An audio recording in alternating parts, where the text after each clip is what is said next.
প্ৰচণ্ড শিলাবৃষ্টিয়ে হঠাৎ তছনছ কৰি যায় নাজিৰা মহকুমাৰ বিভিন্ন প্ৰান্তৰ সহস্ৰাধিক পৰিয়ালৰ লগতে স্কুল ঘৰৰ টিনপাত ফুটাই ভিতৰৰ বয়বস্তু বিস্তৰ ক্ষতি সাধন কৰে।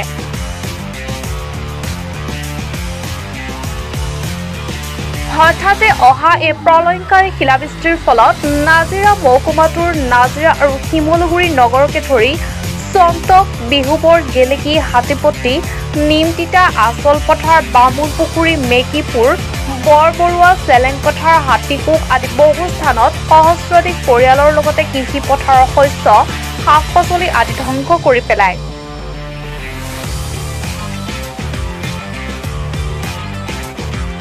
সম্প্ৰতি ক্ষতিগ্ৰস্ত পৰিয়ালসমূহ জনসাধাৰণৰ মাজত হাহাকাৰ পৰিস্থিতিৰ সৃষ্টি হৈছে।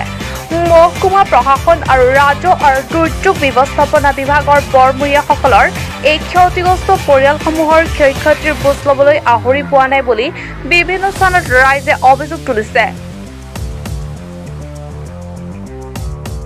কি হৈছে ঘৰৰ অৱস্থা? ঘৰৰ অৱস্থা বাকি আছে নে? কিবা বাকি আছে নে? তিতিবলে নে সব তিতি গ'ল? সব তিতি গ'ল। একোৱে নাই, কাপোৰ কানি বগান যাওয়া মানুহ কাপোৰ কানিও নাই, যোনটো পিন্ধিছো সেইটোৱে আৰু হুকা আছে। এতিয়া আপোনালোকে কেনেকে টিং কেনেকে লগাব এতিয়া? এতিয়া কেনেকে লগাম আৰু চিন্তা হৈছে ন? কিনি খোৱা মানুহ, ঘৰত ধান চাউল নাই, খেতি বাৰী নাই। চৰকাৰক কি ক'ব? কি ক'ম আৰু, চৰকাৰে আৰু কি দিব আমাক, চৰকাৰে বিচাৰ কৰিব এতিয়া।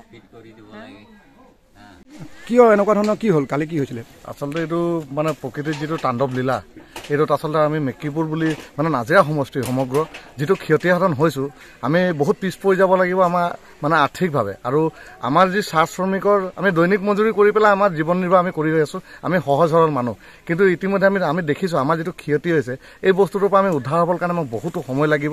আৰু আটাইতকৈ দুখৰ বিষয়, এনেকুৱা মানে পৰিস্থিতিৰ লগত আমাৰ মোকাবিলা কৰিবৰ কাৰণে চৰকাৰে প্ৰশাসনে যি ধৰণে মানে ব্যৱস্থা গ্ৰহণ কৰিব লাগিছে খৰকটীয়াভাৱে, এতিয়ালৈকে বহুত সময় উকলি গৈছে।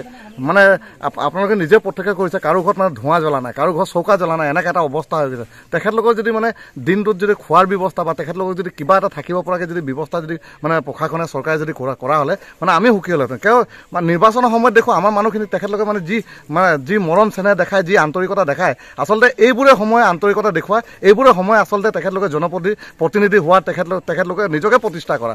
ইয়াত নাজিৰা বিধানসভাৰ MLA জন আছে, তেখেতকো অনুৰোধ জনাম, আপোনালোকে নিৰ্বাচনৰ সময়ত আহি পেলাই আমাৰ লগত যিটো মানে সম্পৰ্ক ৰাখে, আমি ভাবিছোঁ এই দুখৰ সময়ত আপোনালোকে আমাৰ লগত থিয় হওক।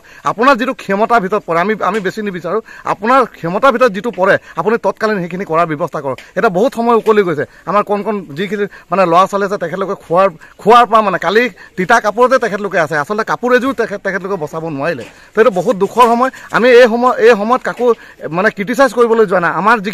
আমি যিখিনি পাব লাগে, এজ এ ভোটাৰ হিচাপে আমি যিখিনি পাব লাগে, মানে সেইখিনি আমাৰ অধিকাৰটোৱে আমি বিচাৰিছোঁ।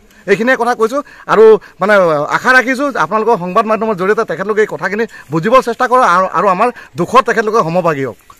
কেনেকৈ হ'ল? কেনেকৈ ঘৰটো কালি পথল আহিল যে সেইকাৰণে আৰু ঘৰটো পথলে মাৰি বেয়া কৰিলে, গতিকে এতিয়া চৰকাৰে কি উপায় কৰি দিলে আৰু ভাল আছিলে নেকি। আপুনি কি কৰে?